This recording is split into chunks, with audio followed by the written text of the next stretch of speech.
finance firms gave Labour £2 million in 2 years before the bankers' bonus U-turn. We're going to read into this exclusive from Open Democracy, you guys. Let's go.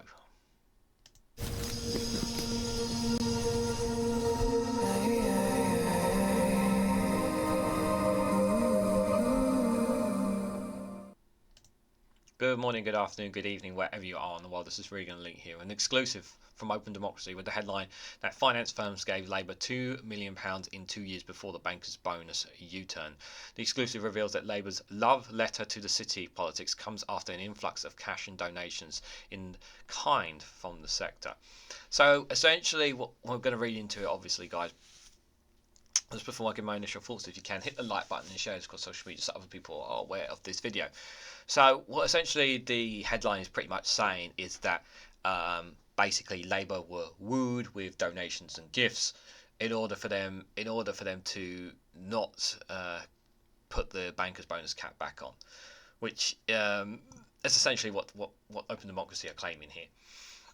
Now that's entirely possible, because one of the things that's definitely been happening that we have seen over the last few years is that a lot of those who donated to the Conservative Party are turning away from them because they know that the Conservatives are going to lose power. At least that's what it seems like. You know, it's very plausible that we predict, most pollings and most people and analysts now are predicting a Labour landslide. They're predicting a Labour majority. Now, obviously, these are all predictions, and still a lot can happen between now and the general election. So what people are doing, those with power, those with influence in the Conservative Party, are basically stopping their influence there and hoping to try and get some gain and influence within Labour. Now, whether or not how much influence, if any, they will get will be another matter. But this bankers' bonus cap, I don't see. You know, I've listened to a lot of different sides of this. So I've listened to what No Justice has said about it. I've listened to Phil from a Different Bias and what he said about this. I've listened to a couple of other YouTubers and some analysis about what they say about this. And basically, from drawing up my own conclusions, and I just think I'm trying to see where the benefits of keeping this, of not having the bankers' bonus cap. I'm trying to see what's the benefit. What's the benefit of it, and I'm struggling to see that. I really am struggling to see that. It's not necessary. That's the thing. It's not necessary, and the other thing as well is keeping this banker bonus, getting rid of the cap, and not bringing it back. From Labour's point of view, is that it leaves a really sour taste in the eyes of the public, and that's the other thing as well. People will be extremely put off by Labour by doing this, because Labour talk about wanting to rebuild Britain, basically, essentially, is what they want to do. But their decision to outright say that they're not going to be bringing back the bankers' bonus cap really does leave a sour taste in the mouth of the British public. And I think that's a really bad decision from there, in my opinion. I agree with what Phil from Different Bias said, where he said that they shouldn't have ruled it completely out. They should have kind of kept people thinking about it, rather than saying that they're going to bring it back or they're not going to bring it back, and kind of just keep people guessing about it. And I agree with him. I think they should have not made a radical decision like that, because people will jump on this. And the SNP jumped on it last week on Prime Minister's question. Stephen Flynn was absolutely right to rip both parties about it. And it just shows, and he emphasised the question that it shows just how out of touch they are. And they're right. It really did show Labour and Conservatives how out of touch they are. And if Labour want to prove to people like myself and others that they're not out of touch, they need to be willing to implement things like this bonus cap. But let's read more about these finance firms, allegedly, who gave Labour money. So bankers and city-linked firms have handed Labour the equivalent of £2 million since the party launched its charm offensive on big business in 2022.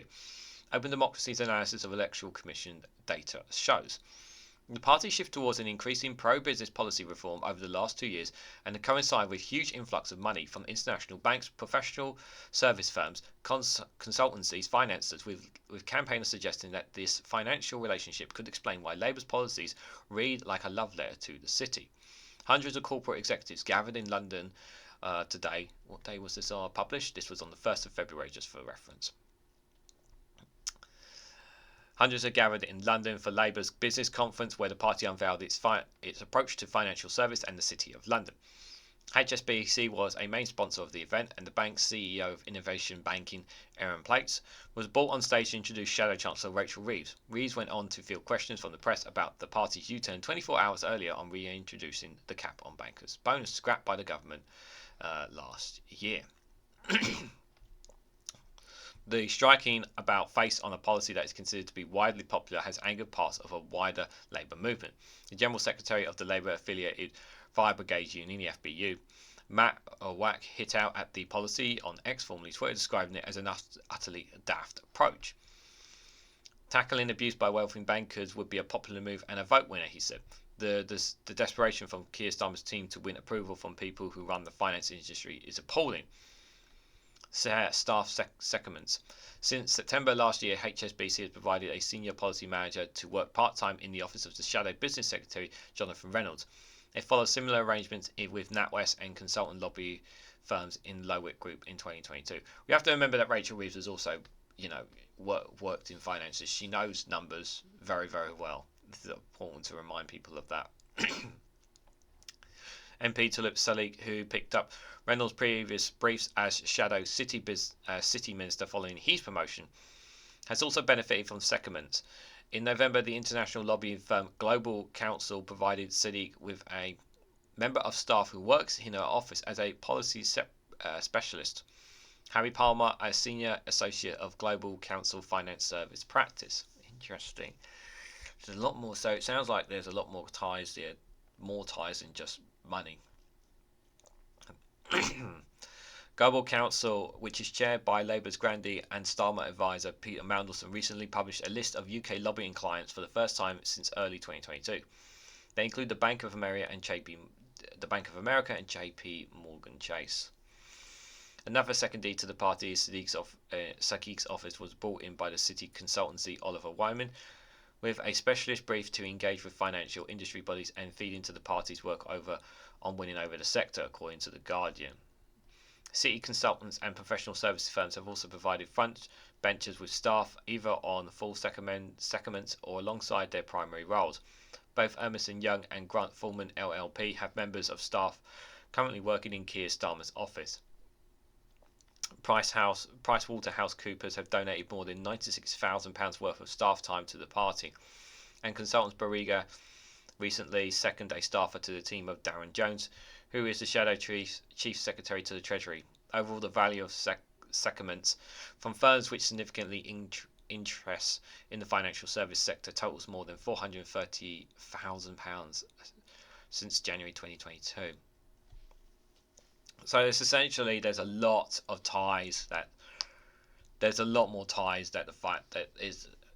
they have and putting a lot of money in, a lot of these finances into Labour.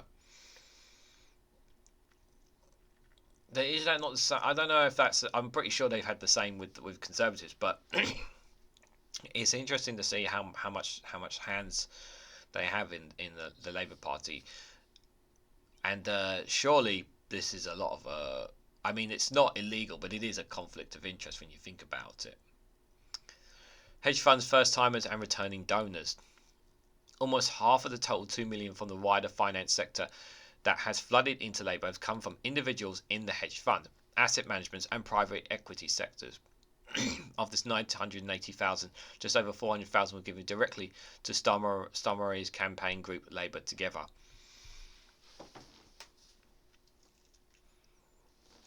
Yeah, these guys are getting their hands in now because they know this is going to be the next government. So they're putting their money in and betting it all on Labour. I don't like this. Martin Tyler is a hedge fund manager focused on emerging markets and is increasingly one of Labour's most important individual backers. He was a major donor to Labour under Ed Miliband, but scaled back his contributions significantly during Jeremy Corbyn's tenure. Taylor gave one of the largest amounts to Keir Starmer's leadership campaign in 2020 and has in the last 2 years given more than 300,000 to the party, mostly through Labour Together, which in turn funds staff in the office of favoured MPs. The former manager of director Miriam Lynch Investment managers, Student Roland has become a Labour donor for the first time under Keir Starmer, giving £180,000 to the party last year, as well as current roles with two investment funds.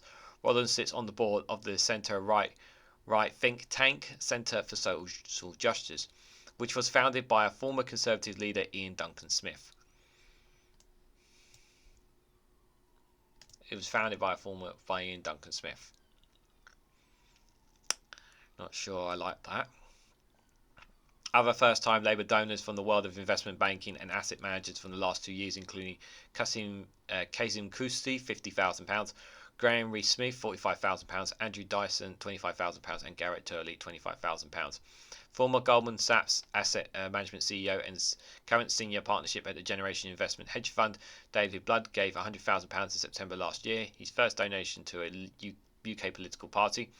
An Irish hedge fund, John Armitage, has given over £100,000, having donated to the Conservatives as recently as May 2020. This guy here, so he's given over £100,000, having already donated to the Conservatives. Yeah, you can tell where some of these are. Like, it's obviously some of these people are first timing getting their influence in. But this guy, if he's already donated to the Conservatives and now he's donating to Labour, he's going wherever the wind blows just so he can have influence.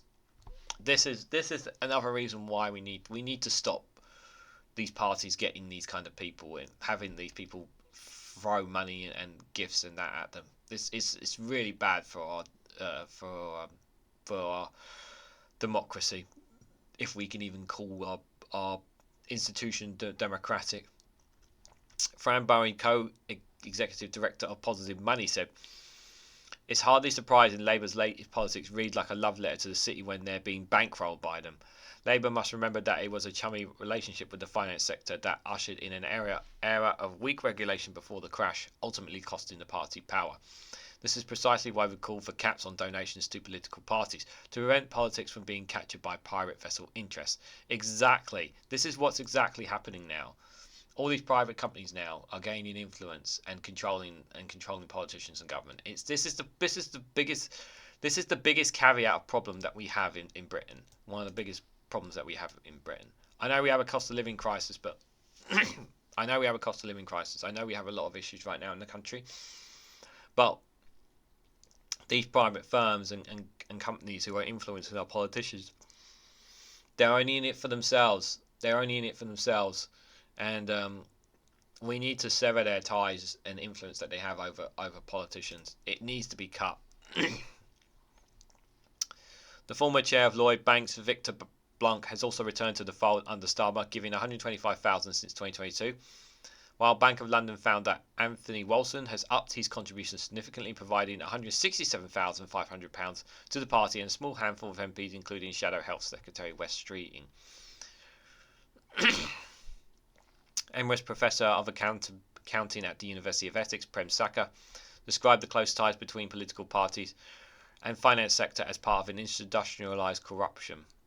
Suika, who sits in the House of Lords as a Labour peer, added, "Big business and the ultra-wealthy fund political parties in order to influence the policy-making and political agenda. They are effectively making an investment, and the returns they expect may come in the form of honours, jobs, crony contracts, lax regulation, and ineffective policy. It is unacceptable for Labour to continue the practices which have been used by the Conservative Party." But a Labour spokesperson said private sector support via secondment in no way influence or impacts upon Labour Party policy. "We will always be driven by what is in the best interest of the country." Ha! Says that when you've taken so much from these bankers already, from these finances firms, and you're not even reintroducing the bankers' bonus cap. That's very hard to believe. They added Labour's plans for government will spur a decade of national renewal after 14 years of Tory economic decline. These include spending taxpayers' money wisely and working collaboratively with the private sector to unlock economic growth. "We are proud to be working with business to deliver this." Really? Unlock economic growth. Then they have to spend on public investment if they want to. They have to spend, put their hands in their pocket. But I don't think they want to. I'm really worried. I don't like this. I don't like that these firms are getting their hands in labour. I don't like this at all. A shout out to Open Democracy for uncovering this, and it's very worrying indeed. I know many people are saying we need. I obviously understand the point of we need to get the Tories out, and you're right. We do need to get the Tories out. We are sick and tired of the Tories, but we want Labour to be an alternative. We don't want them to be the red Tories, and that phrase comes up a few times, and there's a part of me in the back of my mind that does think that. It does make me think that, guys. It really, really does, and I don't like thinking like that, and especially after reading that, it really does worry you about the kind of policies, what they're going to be, what their manifesto is going to be, like how much are they going to commit to actually making a difference to the people in this country. That's going to be the questions, guys. These finance firms, I don't like that they're getting and influences that people have on the Labour. I don't like it at all. It's very, very concerning. It's very, very concerning indeed. So what do you guys think? What do you make of finance firms giving Labour money? Some of the people that could have a hand on the Labour Party. Are you surprised by some of them? Are you not surprised at all? Let me know what you guys' thoughts are in the comment section down below. If you found this video interesting, please hit the like button, it'd be greatly appreciated. Share this across social media and hit that bell notification icon so you'll be notified of when I upload another video.